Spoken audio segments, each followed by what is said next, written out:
Pregnancy के दौरान कौन कौन से आसन आवश्यक है, प्रश्न इसी के बारे में है ना। ठीक है, देखो प्रेगनेंसी के दौरान सबसे पहला ये नियम मानना जरूरी है कि बिना कोई अनुभवी आचार्य YouTube देख के या किसी भी प्रकार के किताब पढ़ के कोई भी आसन का प्रैक्टिस नहीं कराएं। ये पहला बिंदु, भले मत करो। देखो पहले ग्रामीण क्षेत्र में माताएं प्रेग्नेंट होने के बावजूद भी फिजिकल काम करते थे, आराम से नहीं बैठते थे, जिसके कारण सहजता से संतान जन्म हो जाता था। यानी घर का भी हर काम करना है। इवन मैं यहाँ तक भी देखा हूँ जो टेंसा बरसुआ कल्टा, जहाँ पर लेबर लोग सर में 50 किलो का लोहे का पत्थर उठो के रेलवे वागन में लोड करते हैं, ट्रक में लोड करते हैं, डंपर में लोड करते हैं और जाके प्रेगनेंसी के समय 15-20 मिनट के अंदर बच्चा पैदा करके फिर सारा काम करके फिर आके काम करते हैं। यहाँ तक भी मैं देखा हूँ, क्योंकि उस क्षेत्र में, जंगल क्षेत्र में मैं गया तो ग्रामीण माताएं जो मेहनत कर रही हैं उनके लिए कोई योगासन का कोई खास आवश्यकता नहीं है, अगर कोई अपना फिजिकल एक्टिविटीज़ को कंटिन्यू करके रख रहा है तो। लेकिन जो शहरी माताएं हैं, शहर में रहने वाले और जो बहुत ज़्यादा आराम फरमाने वाले हैं या जिनके पास फिजिकल एक्टिविटीज़ नहीं है, बस थोड़ा सा खाना बना लिया और फिर फेसबुक व्हाट्सएप में घर में बैठे, पतिदेव नौकरी करने गए या नौकर 5 नौकर हैं काम कर रहे हैं, फिर उनके लिए सारा कॉम्प्लिकेसी बनता है। हमारे गुरुदेव के पास एक व्यक्ति आए थे, मेरे को याद है, मैं नीचे बैठा था और बोले कि मेरा बेटी को बहुत अमीर घराने में शादी करा रहा हूँ और वहाँ 56 नौकर हैं, बहुत अमीर हैं। तो गुरुदेव बोले मर जाएगी, मत करा। बोले अरे गुरुदेव, इतना बूढ़ा बुजुर्ग आदमी ऐसा क्या बोल रहे हो, मेरा बेटी का तो राजयोग है। बोला नहीं, राजयोग नहीं है। ऐसे घर में शादी दे जहाँ पर सर में पानी ढोना पड़ता हो, ऐसे घर में शादी दे जहाँ पर ढींकी कूट के चावल खाना पड़ता हो, ऐसे घर में शादी दे जहाँ पर ग्राइंडिंग नहीं, पत्थर के सिल में मसाला कूटना पड़ता हो। मेहनत जहाँ पर है वहाँ शादी दो, तुम्हारा बेटी का आयु बहुत दिन रहेगा, मजबूत होगा, अच्छे बच्चे उत्पन्न करेगी। उस समय वो समझ नहीं पाया और फिर थोड़ा सा अशांति होके गया। लेकिन सत्यता तो यही है कि जब भी माता शरीर, नारी शरीर एक मलवाहित शरीर है, जिसमें सबको पता है हर महीना एक बार 7 दिन के लिए बॉडी शटडाउन, ब्रेकडाउन लेता है। तो ऐसे मलवाहित शरीर से अगर मल सफिशिएंट नहीं निकले और जितना ज़्यादा आराम कोई करने लगे, शरीर से पसीना नहीं निकले, शरीर का मसल्स एक्टिव नहीं हो, शरीर का मसल्स फिटनेस लेवल पे नहीं जा रहा हो, तो फिर अब उनके लिए क्या करना है, योग करना है।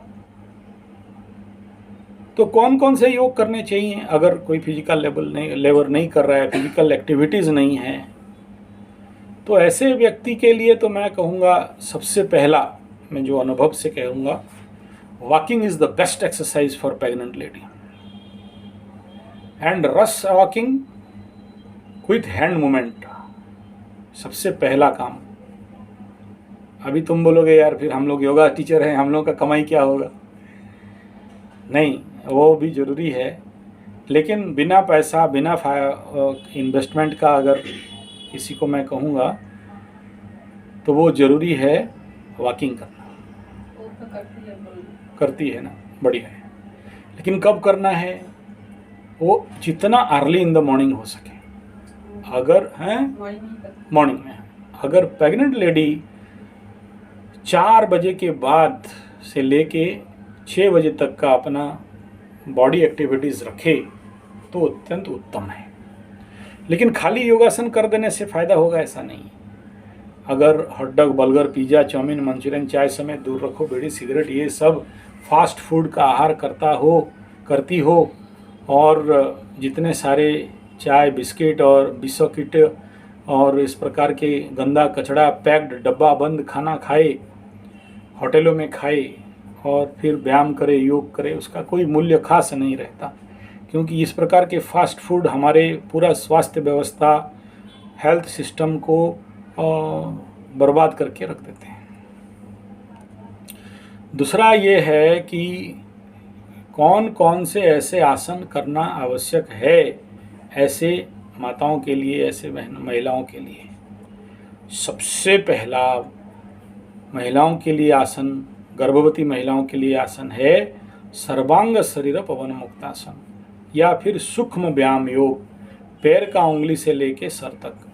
आप हमारे योग चैनल में जाओगे या स्वास्थ्य गुरुकुल चैनल, दोनों में इसको मैं भर दिया हूँ, सूक्ष्म व्यायाम योग, पैर का उंगली से लेके सर तक। दूसरा है उसमें जो कुछ तो सब तो नहीं हो पाएगा,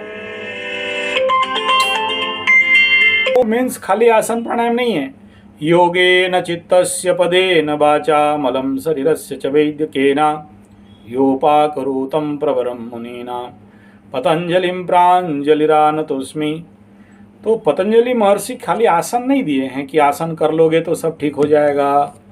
आसन के साथ योगे न चित्तस्य, योग से तो शरीर और चित्त का बात, मलम शरीरस्य, शरीर के मल विकारों को रहित करना और अच्छे स्वास्थ्य को, अच्छे भोजन, आयुर्वेद भोजन, ऑर्गेनिक भोजन का ग्रहण करना।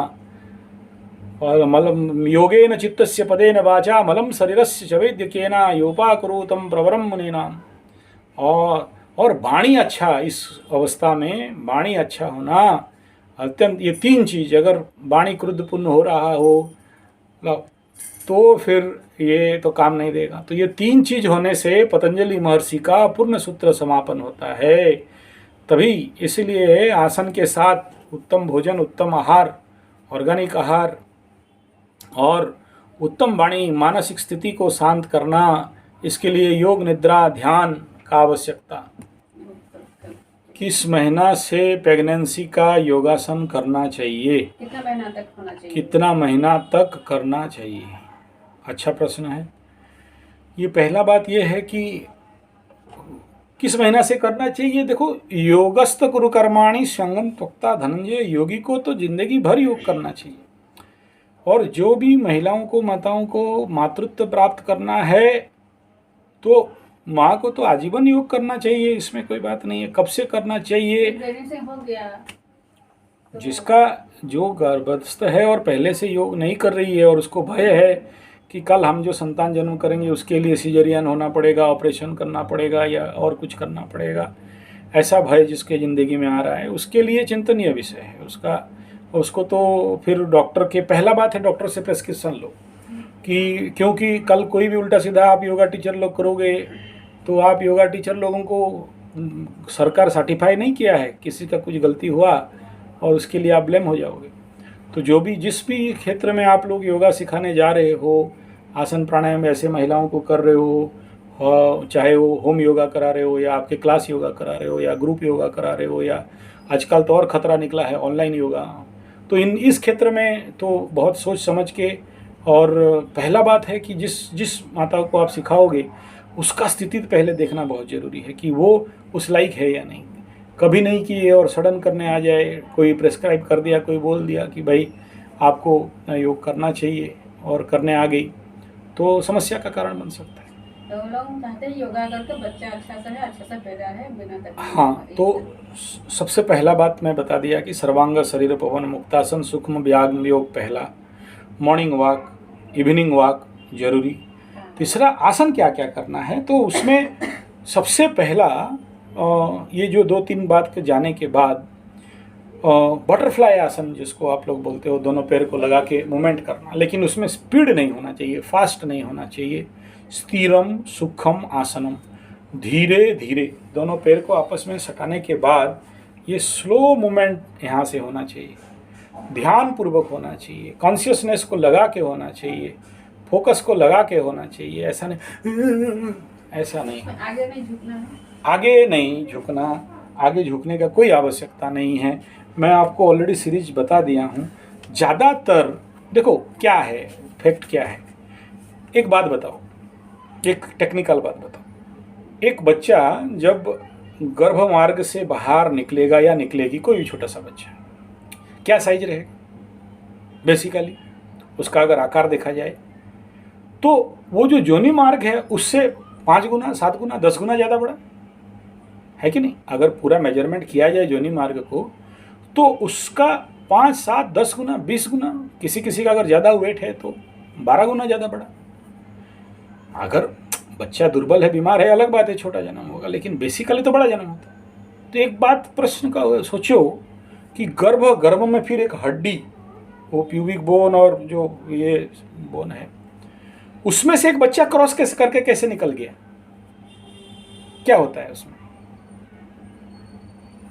तो जो बोन है ना, ऐसा जब वो गर्भ पीड़ा और बच्चा का जन्म होने का जो पीड़ा बोलते हैं, उसमें क्या होता है ना, वो बोन ऐसा ऐसा खुलता है, एक्सपोज होगा, फिर वो रिवर्स जाएगा जब बच्चा जन्म हो गया।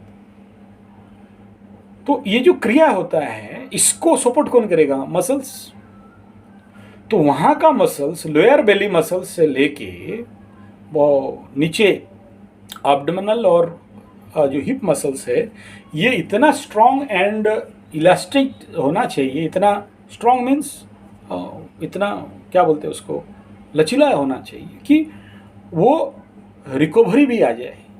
ठीक है, तो उसके लिए फोकस कहाँ करना है? उसी में